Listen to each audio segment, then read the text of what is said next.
Good morning, students. Now we are discussing some more examples of Banach space. Next example is Cn.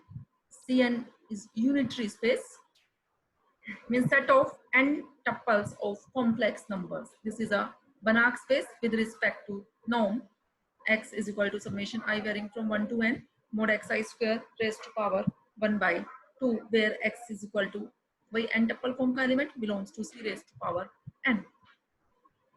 अब यहाँ सिर्फ difference क्या है, see raise जैसे R raise to power N हमने element consider किए थे, तो R raise to power N elements में आपका हर एलिमेंट जो था वो आर का था, यहाँ जो हर एलिमेंट चल रहा है वो आपका किसका चलेगा, सी का चलेगा. ठीक है, बिल्कुल same. You can prove this result. Next है completeness of C A B. What is C A B? CAB is the function space, means set of all continuous real valued functions defined on closed interval AB.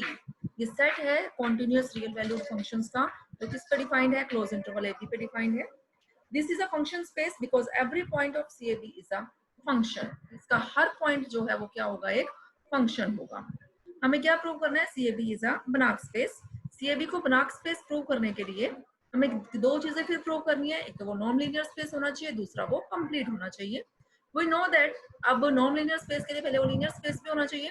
तो linear space किस binary operation के respect में है, वो f plus g x is equal to f of x plus g of x. Mean sum के लिए यहाँ scalar multiplication alpha f x is equal to alpha into f x for all x belongs to close interval a b and for all alpha belongs to R. Now here we are defining norm for f belonging to CAB. Norm f is equal to supremum of mod fx where x belongs to closed interval AB. Students, ये आपको ध्यान रखना है कि हर case में आपको norm कैसे define करनी है, या स्टेप आपको याद रखना है. मेन स्टेप यही है, बाकी सारा काम तो वही प्रूव करना है, नॉर्म लीनियर स्पेस है या फिर वो कंप्लीट है. Since f belongs to CAB, अगर f CAB का एलिमेंट है तो f कैसा हो गया आपका, continuous real valued function defined on compact set close interval AB. Compact means close और बाउंडेड को हम कॉम्पैक्ट बोल देते हैं. ये क्लोज्ड भी है और बाउंडेड भी है, तो so we can say here this is a compact set, है ना, and hence is bounded. So supremum of mod fx exist, क्योंकि ये आपका जो है वो बाउंडेड है. फंक्शन f जो है वो रियल वैल्यूड फंक्शन है, इस सेट पे डिफाइंड है, तो वो फंक्शन आपका कैसा है, बाउंडेड फंक्शन है. बाउंडेड फंक्शन है तो क्या होगा, सुप्रीमम एग्जिस्ट करेगा. सुप्रीमम एग्जिस्ट, ये तभी हमने लिखा हुआ है supremum of mod fx where x belongs to this exist. तभी मींस ये रिजल्ट आपका होल्ड कर रहा है, तभी हमने ये नॉर्म यहाँ इस तरीके से हम डिफाइन कर पाएंगे इसकी. अब हमें क्या दिखाना है, इस नॉर्म के रिस्पेक्ट में ये जो आपका CAB है वो आपका क्या बन रहा है, नॉर्म लीनियर स्पेस है. फर्स्ट जो रिजल्ट है वो आपका ट्रिवियली होल्ड कर रहा है बाय डेफिनेशन, क्योंकि मोड fx का सुप्रीमम है, सारे पॉजिटिव नंबर्स का सुप्रीमम ऑफ कोर्स पॉजिटिव ही होगा. Second, norm f equal to 0, result different only पे लगा दिया direct. Supremum of mod fx is equal to 0. अगर सुप्रीमम 0 है तो सभी टर्म्स क्या होंगे आपकी 0. मोड 0 है तो सिंपल भी 0 होगा. हर x के रिजल्ट होल्ड कर रहा है, इसका मतलब फंक्शन ही क्या हो गया आपका 0. रिजल्ट बोथ साइडेड प्रूव हो चुका है. थर्ड हमने क्या लेना है, कोई भी एक स्केलर कंसीडर करना है for any real number alpha. norm alpha f, by definition norm alpha f is equal to supremum of mod alpha f applying on x. now this is equal to alpha f of x, और ये alpha जो है वो आपका क्या लिखा जा सकता है, norm alpha supremum of mod f x. by definition of norm this is equal to norm x. तो थर्ड इक्वेशन आपकी जो इनइक्वालिटी थी, सॉरी थर्ड कंडीशन आपकी प्रूव हो चुकी है. फोर्थ है, for FG belongs to CAB and x belongs to close interval AB, हमें क्या दिखाना है, triangles inequality. Means this sum को हमें क्या दिखाना है, लेस देन इक्वल टू में दिखाना है.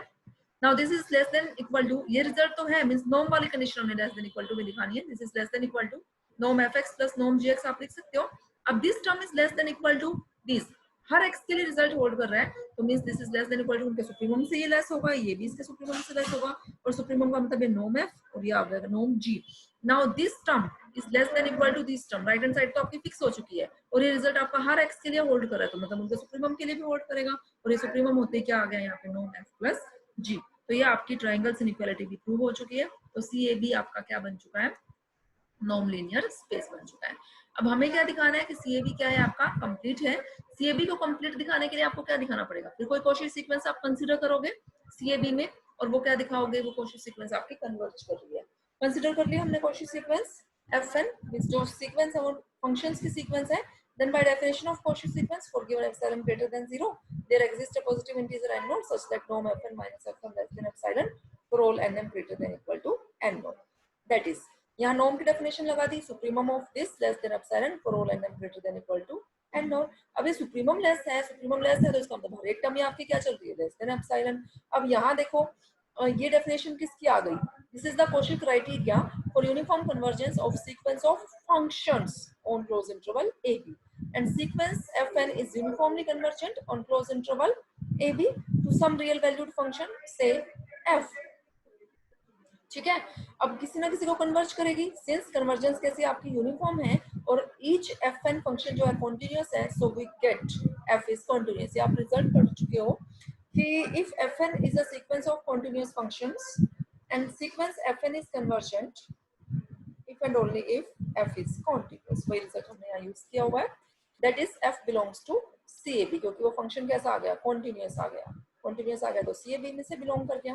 तो जो हमारे पास fn जो सीक्वेंस हमने कंसीडर की थी वो कन्वर्ज कर गई किसके एलिमेंट को, के एलिमेंट को, CAB के एलिमेंट को। तो CAB आपका क्या हो चुका है, कंप्लीट हो चुका है। अब CAB जो था वो आपका नॉन लीनियर स्पेस भी कंप्लीट भी, तो है it is a Banach space. Next definition है sequence space. A sequence whose kth term is xk will be denoted by xk sequence की notation और x। कोई भी एक सीक्वेंस जिसकी kth टर्म क्या हो, xk हो, उसको हम कैसे डिनोट करेंगे, इस सीक्वेंस। नेक्स्ट डेफिनेशन है L infinity। L infinity क्या है, the vector space of all bounded sequences is called L infinity। अगर हम वेक्टर स्पेस ले लें, सारी सीक्वेंसेस का नहीं, कौन सी सीक्वेंस लेनी है हमने, उसमें सारी बाउंडेड सीक्वेंस लेनी है, तो उसको हम क्या बोलेंगे, किसे डिनोट करेंगे, L infinity से। सी नोटेशन जो अब हम यहाँ यूज करेंगे, सी क्या है, C is a vector space of all convergent sequences. जितने भी कन्वर्जेंट सब सीक्वेंसेस हैं उन सबका जो स्पेस होगा वो क्या है, वेक्टर स्पेस, सी से डिनोट कर रहे हैं। C naught is a vector space of all null sequences. ये नोटेशन हम आगे यूज करेंगे, इसलिए denote LP is a vector space of all sequences xk such that k varying from summation k varying from 1 to infinity mod xk raised to power p is less than infinity। जैसे हमने ऊपर L infinity define किया था, L infinity तो vector space है सारी bounded sequences का था, और LP जो आपका वेक्टर स्पेस है वो सारे सीक्वेंसेस जो इस कंडीशन को सेटिस्फाई करती हो। ठीक है, LPN। अब LP और LPN में डिफरेंस देखो, LP यहाँ ऊपर कुछ मेंशन नहीं था ना ऊपर, इसका मतलब ये सम जो चल रहा है वो इनफाइनाइट सम चल रहा है। और LPN मींस जब आपने एलिमेंट्स कंसीडर करने हैं, यहाँ तो सीक्वेंसेस थी, अब यहाँ सीक्वेंस तो सो ऑन हो गया ना सीक्वेंस का मतलब ही, और यहाँ जो हमने लेने हैं वो n टप्पल्स फॉर्म के लेने हैं, ये देखा n टप्पल्स, तो ये सम भी क्या आ गया, summation I varying from 1 to n mod xi या x के कुछ भी लिखो rest power p। Now this sum is less than infinity, means this sum is convergent। ठीक है, क्लियर है स्टूडेंट्स। बाकी ये आप डेफिनेशंस अच्छे से करो, बाकी जो है हम वो नेक्स्ट लेक्चर में डिस्कस करेंगे।